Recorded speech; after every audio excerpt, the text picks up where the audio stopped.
Hi, Jim Conner, Game Changer Silicon Valley. We're here at the RSA conference today in San Francisco. It's a broad conference.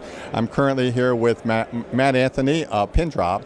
Matt, you've got a fascinating technology that I had never thought about. I know it's a vulnerability about how bad guys, if you will get credential and important information about certain individuals and proceed with fraud. Why don't you give us a description of that? Yeah, absolutely. So it's great for us to be at the RSA conference because we're a little different than everyone else here. We've all spent the last 20 years coming to this conference talking about online attacks and threats and so on and building defenses against them. But an area that hasn't changed much in terms of defense is the call center. And so millions of calls are placed to financial institutions, insurers, retail, all these different places where we've got financial transactions going on, and every one of us has experienced calling in and having to give information like mother's maiden name and other credentials to validate ourselves.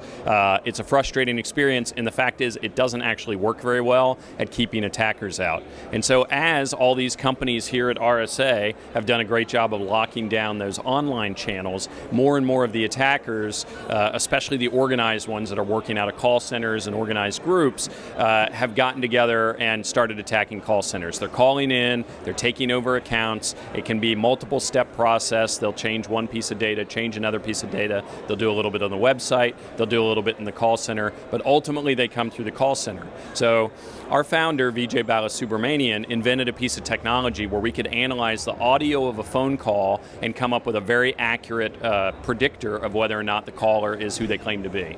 And that helps our customers about 90% of the time identify a fraud call coming in and flag it.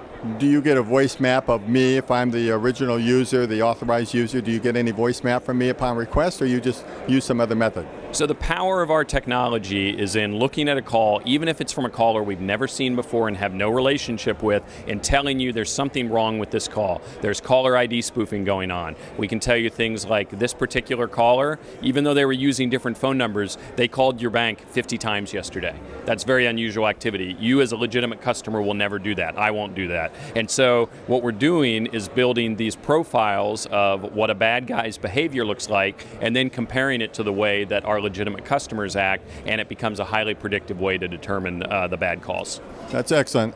You and I had a few moments to talk. You gave me some insights about what the average consumer can do to protect themselves, maybe a best practice for self-protection. Maybe you can elaborate on that? Absolutely. So much of what we do is work with large enterprises and helping them prevent these kind of attacks. Probably all of us have had something stolen out of one of our accounts, and we never knew it, right? Our institution took care of us. They figured out the problem. They made sure that the loss never showed up, and that's great. But the fact is that the attackers call you at home, and they're either doing something direct, so a scam like, hey, this is your grandson, and I'm in Mexico in jail, please wire money, or they're doing an indirect attack. So we saw a situation where an attacker would call into the bank, they would cancel an account, then they would call the actual owner of the account and say, there's a problem with your account, let me get the credentials on that account. They call back in the bank, they use those credentials to get in, they steal the money, and then redirect like new checks, that sort of thing. So a lot of different ways that they can do that, and sometimes they can get some very innocuous information from you, as little as something like the balance on the account, and use that as a credential to validate in the account. So what our advice to consumers is, if you don't recognize the phone number, don't answer it. Anybody that's calling you with a problem like that is going to reach out to you some other way, the IRS, your bank, and so on. The other thing is that if you do end up on the phone with that person, then you say, listen, you sound very convincing, but I need to be sure of this. I'm going to hang up the phone.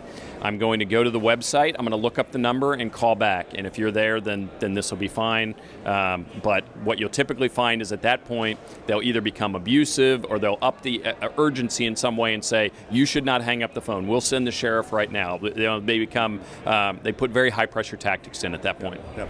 I'll add one personal anecdote that I had, and that one day I got a call and the guy said, I'm from the IRS, and I could just sense right away this is a bogus call.